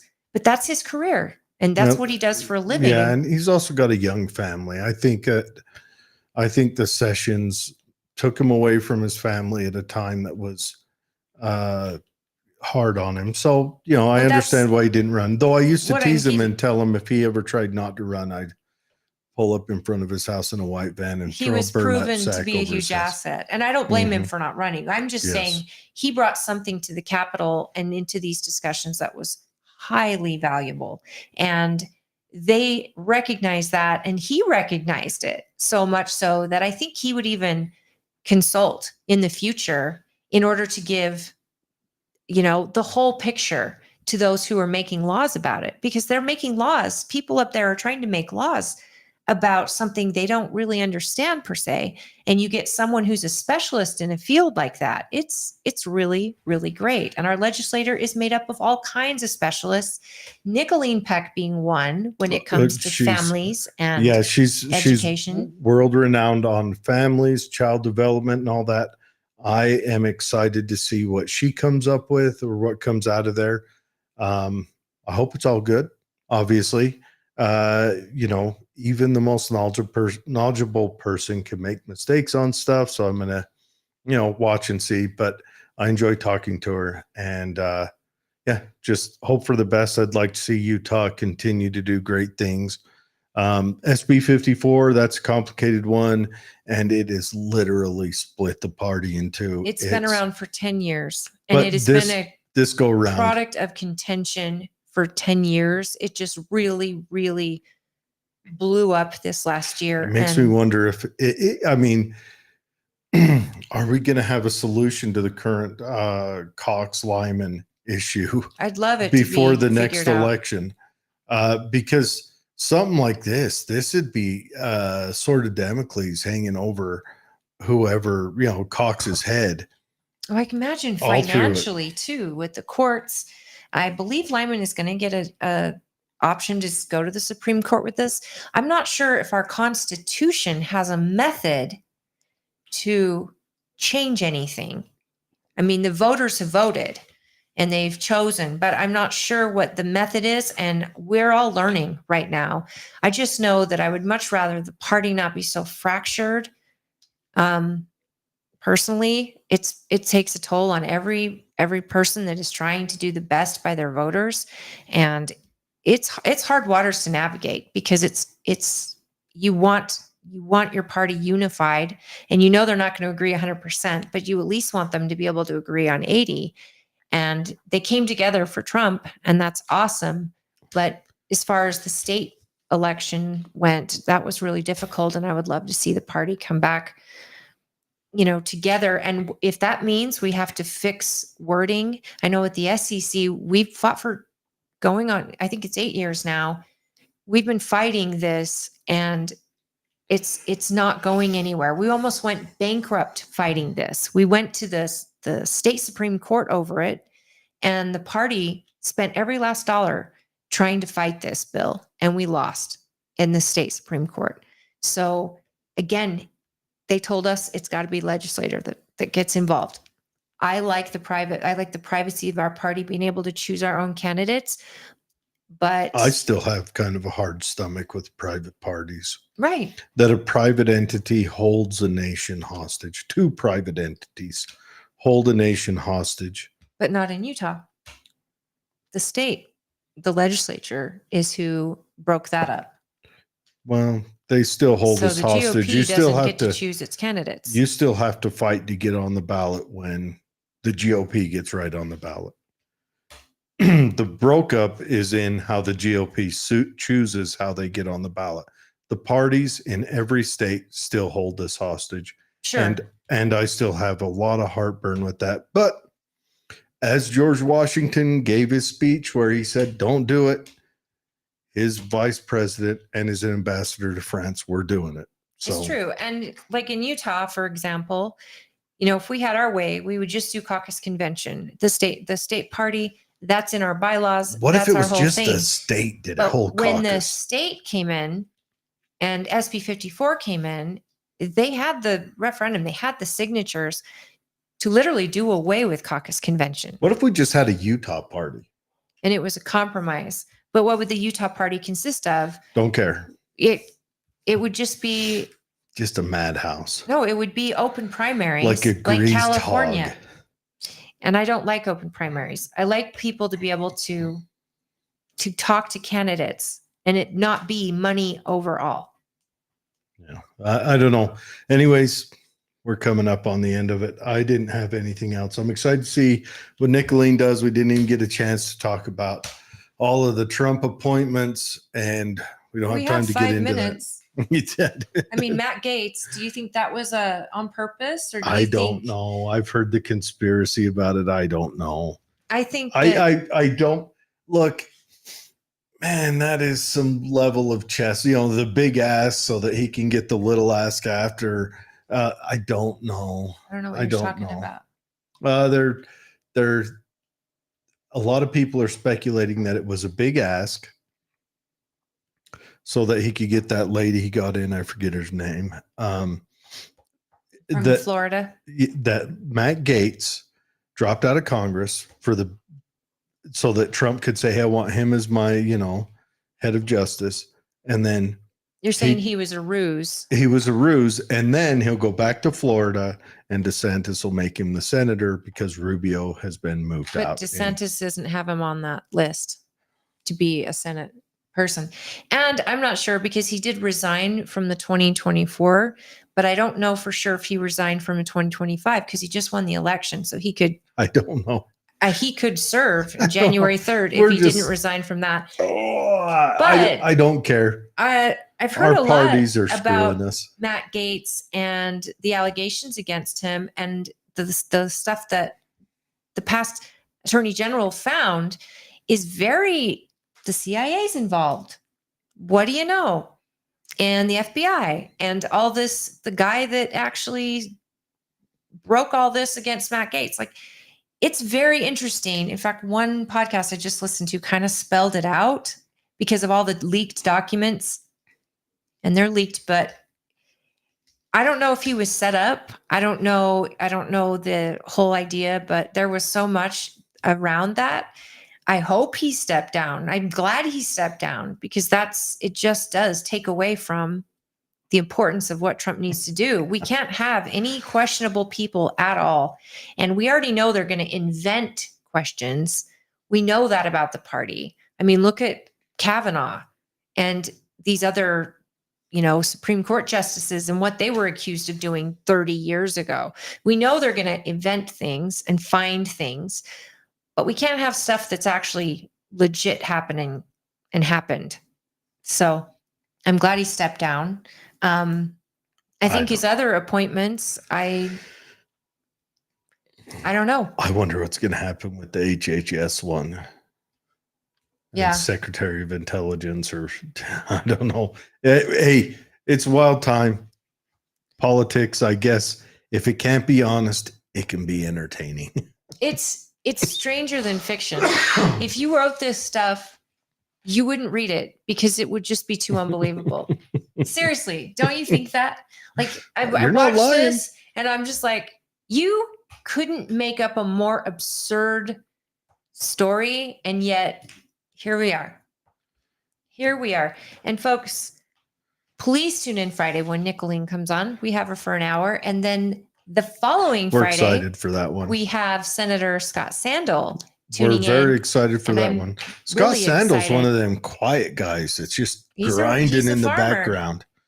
Grinding in the background, making stuff happen and just quiet. Yep, and he lives in Cache, and he's also represents us in Cache Mhm. County, and he's really, really well respected in our Senate. So he's involved Mhm. in a number of committees, and I think he would be a great person to talk about the bills because the House and the Senate are two different entities totally. Like I said to Bridger, the House has brought up SB 54 before. Many have. It never gets to the Senate. They don't even pick it up. So I'm curious. I'm curious what his thoughts are on if it would be considered being picked up or if it's just a non-starter. Because at this point, there's so much contention in that race still. And I think that, of course, let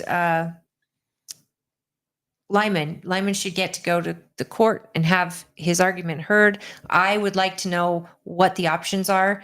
If in fact that there was something to avoid, if there was a way to fix this so that it was more transparent. I've been looking into, we talked about the lieutenant governor running elections. When you look at it, your county clerks run their county elections based on standards set by the lieutenant governor's office. These types of things, like when you really, it's important we dig down deep and figure out what's the problem before you try to fix it. And then what's the solution? And how do you fix it? All these questions and more, we hope we'll answer, or at least get, we'll hear from people who are far smarter than we are on the subject. And Scott Sandel. So he will be on. We're excited to following chat Friday. with him. But Excited tune in to this check upcoming Nicolene before she goes to her first session as a representative. We're excited to chat with you all. Percival, thanks for coming on. Yeah, Percival. I dig the troll. Keep trolling us. Keep doing it. I dig it. I am off to play my second night of Call of Duty. Do you know it took me 40 hours to download Black Ops 6? And I know this is crazy, but they've got so many problems. They've got It's an adult woman with children, folks. Oh yeah, but Call of Duty is the king of trolls, and I get to play with my team. And last night, I don't know if anyone watches, but the proximity chat. It's a chat that means if someone's near you, you can hear them, they can hear you, and so other teams hunting you. Well, right now it's broken, so the prox chat is open through the whole map.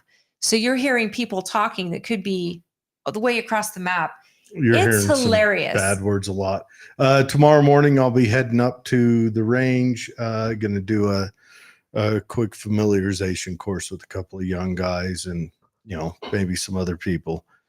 Just some pistol familiarization and help them so that they are more safe and more competent with the weapon they have purchased. Just want to make sure that I want everyone armed, and I want everyone to be competently armed. Hey, if you're interested, if you're watching this and you're interested and you are in Utah in a proximity to Tooele County, if you're interested in learning something like that, reach out to us, because Jared has the way to, get you trained, and he's an excellent trainer.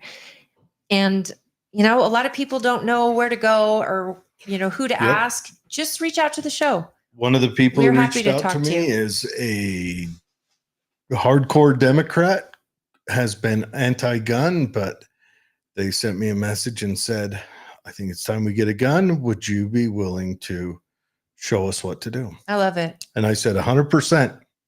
I said, I will hold their hand gladly through the process of shopping for the gun, everything about it. I am more than happy to do that because you believe I don't care what your political venue is, any of that. I am a firm believer in self-defense, the ability to protect yourself, and especially for the ladies, that it's a great equalizer. That is, I want to see assaults on ladies plummet to zero. Yeah. 100. You know what? Yeah. When you are working with these people, do you go to the range and let them try a number of different guns first? Because I know everybody's taste is different. If they want to try anything I have, most of the time we'd probably start out in the gun shop. Right. And let them, like I did with you and Lauren, let them handle different weapons. At the gun shop, we can do stuff there that gives you the chance to employ different guns and grade them according to how you feel. And that way you're not buying a And gun you're cold. so good at that because you recorded everything that I was saying, that I liked this, I don't like this, just from unloading to loading to a second magazine, just the way it feels in your hand, how you're accurate with the target. And Tuesday night is ladies' night at Get Some. Yeah. So you can shoot there for $1, I think, and then you can rent their guns. Yep, I'm a heck of a bullet Sherpa. Right. Yeah, he's a loader, reloader. So also, I wanted to say that, reach out to us if that's something you're interested in. He's the guy to at least point you in the right direction or offer help. He's amazing. And there's a group of people that he works with that are amazing. And then also, we won't see you before Thanksgiving. And Friday is Black Friday. Happy just remembered. What? Oh, you can go to that. I'll do the show by myself. I am not going to Black Friday. Well, I can do it online. So I've been to a Black Friday here in Tooele, many. and it was a safe and docile Black Friday. And I still saw ladies wrestle over a doll. Yeah, it used to be a tradition of mine. I would go to Black Friday after Thanksgiving. I would leave after Thanksgiving and be out all night Black Friday shopping. And I mean, you have to be crazy. And I was, but I also, I felt safe. I was prepared. But I have never wanted anything bad enough to try to hurt someone over it. But I think that companies have actually changed a little bit because they're not. I know Walmart, for example, if you're part of their Walmart club, you get all the Black Friday deals right now. They're on sale now. I mean, like a 75-inch television, smart television is $340. I mean, so those type of things and free shipping. So there you get access to that. And you get Paramount Plus for free and 10 cents a gallon off of gas. I think and free delivery on your groceries. I think it's paid for itself. We should do an Walmart, advertisement for them. For this ad. But I love it. And all right. Then, so for your Thanksgiving, we wish you a very happy, healthy, safe Thanksgiving. I know a lot of you are going to have kids home from school, some longer than others. So we just hope you have a wonderful week. I hope the food is great. The family's great. The discussions, good topics this Thanksgiving. I hope it's hope. Talk about the weather because it's rather lovely here in Tooele right now. Who knows what Thanksgiving will bring, but I mean, we're talking 40 degrees in the AM. It's beautiful. Let's just hope it's not discussion of nuclear war. Yeah, let's hope that we can avoid that. Let's remember to be thankful and just that's what it's about, and that we live in a free country, and we're supposed to be thankful for this grand experiment. Well, I am, as interesting as it is. I wouldn't want to be anywhere else. That's for sure. Me too. All right. Thanks, everyone. Thanks for joining us. Thanks for your support, friends. Have a good weekend. Be safe and everything.